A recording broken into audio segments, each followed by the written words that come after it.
Great morning sa ating mga kasaka, sa aking kapwa magsasaka.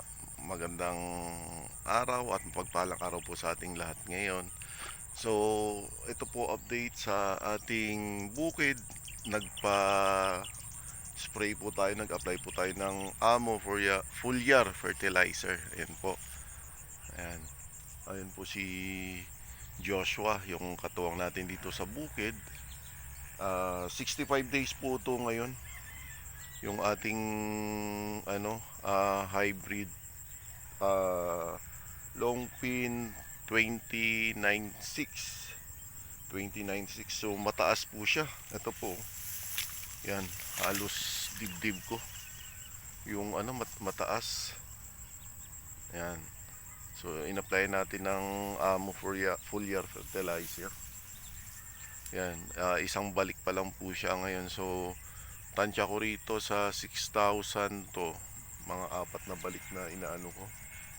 Medyo pinakargahan ko sa kanya ng pag-spray para kung maganda din ang result, baka last na ko na apply ng foliar.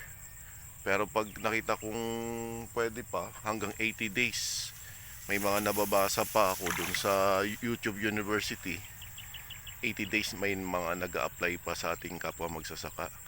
So try nating i-experiment sa sarili nating bukid naman. So kung ano ang magiging result ng foliar natin, yung amo yan, kasi marami namang foliar na ngayon. So nagkataon na amo foliar fertilizer muna yung nauna nating i-apply. So maganda po yung niya, nakakatuwa. So ang lang natin dito ay pagdasal na wag lang tayong masalanta ng anumang disaster, mga bagyo, hangin. So yun po yung pinapanalangin natin lagi at hiningi natin sa mahal na Panginoon, na wag lang tayong salantay ng anumang sakuna na disaster. So natapos na yung isang load niya na 16 liters, isang spray. So mga apat na balik nga ang tansya ko rito, apat na load ng sprayer siguro. So maganda naman po ang yan. Natutuwa po ako sa resulta ng natin, ng pag-aalaga ng palayan, at the same time yung pag-apply natin ng Amo fertilizer, foliar fertilizer. Ayan, 65 days po to ngayon. Ayan. Ayan na po, maglo-load na po ulit si Joshua. Ayan na po, maglo-load na po siya ngayon. So yan, lumalabas na po yung araw.